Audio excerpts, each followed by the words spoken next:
Bannakibiina ky'NUP abavunaanibwa omusango gw'okukola Dduyiro agambibwa okuwa ekinnamagye mungeri emenya amateeka Basabye Omulamuzi wa Kkooti Kawempe Damalie Agumasiimwe ave Musango gwabwe Guno nga bagamba nti batiddemu nga tebasobola kufuna bwenkanya kuva gy'ali. Bano nga bakulembeddwamu amyuka omwogezi w'ekibiina kino ki National Unity Platform Alex Waiswa Mufumbiro bwe babadde balabiseko mu kkooti eno olwaleero bategeezezza nti tebaagala kintu kyonna kwongera kugenda mu maaso mu musango gwabwe guno okutuusa nga omulamuzi Agumasiimwe yabulidde ensonga zaabwe era nga bano balumiriza omulamuzi ono okubeera n'ekyekubiira. That we have as suspects is that we may not have, we are finding you biased.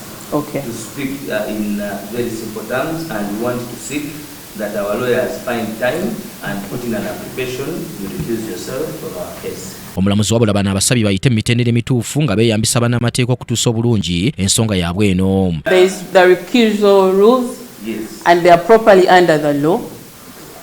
And like I said, if you find it unfair and unjust, there is a procedure for anything. All that you're saying, we have the mandate. You have the mandate to.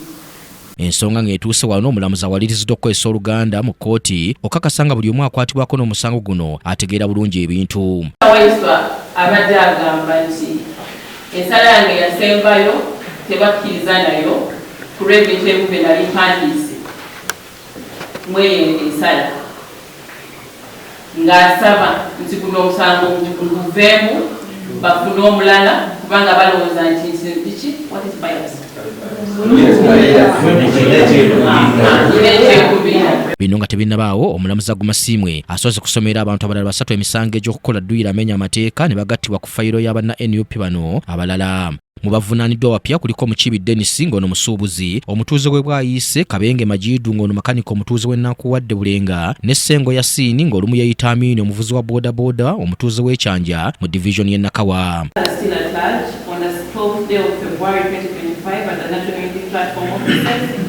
At Makere Kapule, one day Kawempe division in Kampala district without permission of the minister, trained and drilled other persons in the practice of military exercises, movements and evolution. This is particularly to Muchibi Dennis 815. Okusinziira ku ludda oluwaabi bano ng'ennaku z'omwezi 12 omwezi gw'okubiri omwaka 2025 nga basinziira ku kitebe ky'NUP Kavule beenyigira mu kukola Dduyiro w'ekinnamagye ekintu ekimenya amateeka. Bano era bavunaaniddwa omusango gw'okubiri ogw'okusangibwa n'ebyambalo eby'amagye. Or any other Commonwealth country without permission of the minister wore a uniform or dress having the appearance of wearing the regimental or distinctive uniform marks of Uganda's security forces. Emisango gyonna bagyegaanye era wano omuwaabi wa gavumenti Bruce Twongirwe ategeezezza nti okunoonyereza tekunnaba kuggwa. Bano bagattiddwa ku bannaabwe abalala 11 abasooka okuvunaanibwa okuli Edward Ssebuufu amanyiddwa ennyo nga Edi Mutwe, Kivumbi Akireewu, Tas Calvin, Alex Waiswa Mufumbiro, Doreen Kaijja, Olivia Lutaaya, Sauda Madada n'abalala. Wabula Sauda Madada omu ku bavunaanwa taleeteddwa mu kkooti olw'obulwadde era ng'alabikidde ku mutimbagano kiyite Zoom ng'asinziira mu kkomera e Luzira. Wano omulamuzi ayongezzayo omusango guno okutuusa ng'ennaku z'omwezi 23 omwezi guno. Wabula wabaluse wakacyankalano mu kkooti nga abasibe bafuluma omu ku bo Olivia Lutaaya bwe yesikambudde n'abasirikale b'amakomera babadde bagezaako okumutangira okubuuza ku nnyina.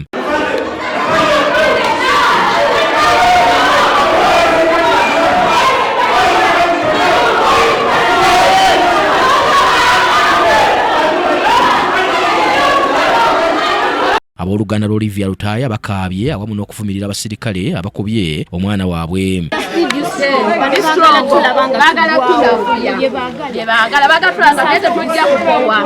wadde naako n'akamu okuba otya mukazi muno n'omukwata n'omukuba mwana muto mukazi n'amukwata amatayi amutuga Mama, nze neewuunyiza twali twamanyira abasajja okukwata bubi abasibe. Naye leero neewuunyiza nti abasibe abakazi bennyini be badde bakwata abakazi bannaabo bubi. Nga babakwata omukyala n'akwata omusibe ebbeera akuta Olivia Lutaaya n'amunyiga. Batukwata omwana n'omukazi wako n'omuvuga. Kijja kifisa Olivia Lutaaya. Munnamateeka Katoto Musiimye n'abooluganda lw'abasibe boogedde ku mbeera eno. Nga omulamuzi amaze okufuluma kkooti ate kitwewuunyisizza engeri y'abasirikale ba prison gye beeyisizaamu mu kutulugunya abantu mu kkooti ng'eseeraba ku kamera nti abantu bano abatakyalinamu ka buntu baavaawa balowooza okwambala uniform gye kinaabafuula eky'amaanyi nti ebyo byemu ku bituvumirira. Omanyi abantu abo bali mu security forces nze ngenda netegereza nti nabo bantu banyigirizibwa kati omuntu ayinza okubeera wano nga naye alina ebintu ebimuli emabega biyitirivu n'olabanga avudde mu mbeera emu oba endala ekitabadde kituufu. Aniti Nakayibaale yakusakidde eggulire lino ku lwa KTV amalintitire.